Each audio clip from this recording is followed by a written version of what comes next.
Voyez-vous, vous êtes en constante recherche de quelque chose, cette chose, c'est le plaisir. L'émotion, notion du plaisir, mais qui a vraiment besoin, en soi, d'un plaisir constamment recherché? Toute souffrance accumulée dans un environnement de vie qui vous est propre à vous, fait qu'il existe un manque. Le manque de constante recherche de soi, du véritable moi intérieur. On ne se pose jamais véritablement la question de savoir pourquoi on souffre tout le temps ou presque. Qui craint de souffrir, souffre déjà de ce qu'il craint. Citation de Montaigne. Car la conscience, elle, cherche une certaine évolution, une paix, un amour inconditionnel de son environnement. Ne pas écouter sa conscience cause de distraction de la société ne nous fait jamais nous poser cette question importante. Alors la conscience qui cherche cette évolution dans l'inconscient, car consciemment ce n'est pas envisageable pour l'instant présent et frustré de pas avoir de réponse, d'être oublié constamment. Alors, elle recherche un moyen de se satisfaire, création de l'ego, accumulation de cette frustration et aussi de la souffrance, de ne pas être reconnu comme quelqu'un d'important dans la création, dans la vie, de ne pas être nous-mêmes, d'être quelqu'un qui n'a pas son identité propre à soi, pas d'âme, si j'ose dire, de ne pas avoir des valeurs à partager, car notre but de vivre n'est pas la mort. Non, elle n'existe pas la mort, la vie est seulement une renaissance constante. Comprenez? Dans une forêt, on trouve des arbres vivants et aussi des arbres morts. Mais ces arbres ne sont pas morts, regardez ses feuilles, regardez son corps.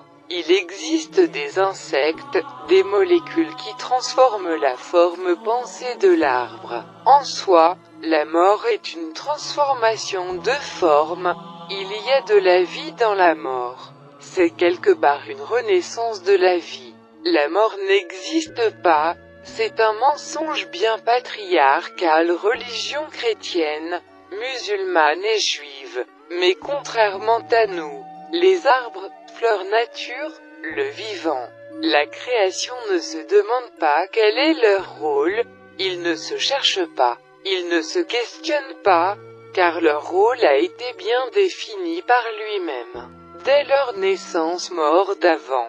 C'est pour cela que tout est dans l'éducation des enfants. Revenons à nous. Mais aussi faut-il savoir que c'est être nous qui cherchons un rôle dans la création demande attention, douceur et amour à cause de l'égo-frustration. Comme il va avoir du mal à les trouver, il va les voler. C'est ce dont nous faisons chaque jour subir aux autres. Nous faisons souffrir l'autre car nous-mêmes nous souffrons.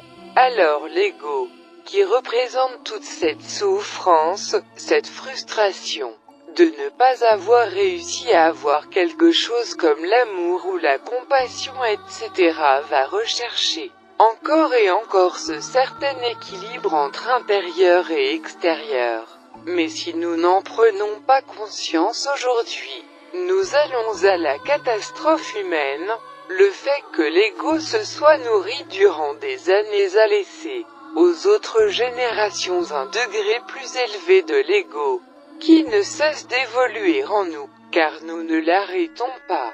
Alors aujourd'hui est un moment crucial de notre évolution à tout. Soit nous arrêtons ce monstre qui est en nous, en pardonnant ce qu'il représente, notre souffrance non extériorisée en une forme certaine formée d'inconscient, soit eh bien nous allons droit à notre perte, à une bougie intérieure qui, à force d'être alimentée d'essence souffrance, finira par nous tuer de l'intérieur dans une grande souffrance que si vous n'en avez pas conscience, mais il existe une solution. Dans cette solution, il faut comprendre que l'ego, faute de ne pas avoir un certain plaisir dans l'accomplissement accomplissement, soit dans le moment présent, se projette dans l'avenir afin d'en chercher d'autres. Mais qu'est-ce qu'il se passe? L'avenir vient se transformer en présent et redessine le même schéma. Ce grand cycle du non-accomplissement de soi, mais dans ce schéma, si nous entrons une nouvelle valeur temporelle qui s'appelle le présent, eh bien tout simplement, nous refusons intérieurement d'aller se projeter dans l'avenir, dans la recherche d'un plaisir ou d'une émotion. Comprenez, si le cycle de l'ego se coupe définitivement, alors la recherche de soi peut commencer d'une certaine façon, mais qu'est-ce qu'il faut faire, réellement? Tout simplement d'être présente en soi, d'être ici là maintenant dans ce que vous faites, dans les actions quotidiennes. Intégrer cette grande valeur de temps, qui nous sauvera, j'en suis certain. Ex-monde physique. Il se lève de son lit, monde intérieur du soi. Je me lève de mon lit, mais d'accord, on veut bien faire ce truc, mais en soi qu'est-ce que ça nous procure de plus? Comprenez que l'ego est comme un nuage qui cache constamment le soleil, cette lumière divine. Comprenez aussi le même schéma intérieur. L'ego est une forme de souffrance qui gâche notre façon de voir les choses car chaque jour, nous sommes occupés à le nourrir. Il faut comprendre aussi que l'être humain est aussi formidable que la nature elle-même. Pourquoi?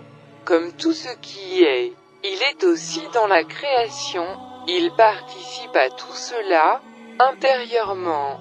L'homme est la création, l'homme est Dieu. Tout comme la fleur qui est présente à elle-même dans l'instant, le présent. L'homme doit être ici là et maintenant dans la vie, dans la création, pour apercevoir son véritable rôle, son but de vivre, sa contribution. Autant que la fleur ou l'arbre ou le rocher à la création, à la vie, c'est se donner le rôle. Celui de vivre et celui d'être vivant maintenant ici dans ce présent. En réalité, le fait d'être présent montrera la véritable conscience que l'on doit avoir de la vie. Le fait d'apporter à la vie une contribution, le fait d'être quelqu'un, le fait d'être utile, oui, je vous vois déjà venir. À vous rendre compte que toute votre vie, vous avez cherché à devenir utile à quelque chose, contribuer à une chose, mais dans le travail, dans la famille, dans tout ce que vous faisiez avant, était non satisfaite. Comprenez que l'ego est ici, car vous avez inconsciemment refusé de voir votre utilité à la vie. Ce message que vous venez de comprendre, ce présent que vous êtes en train de mettre en place en vous, vous fera monter dans le conscient d'être vie, mais ce message doit être compris de tous et tout, de chacun d'entre nous qui contribue au développement de Terre Gaïa.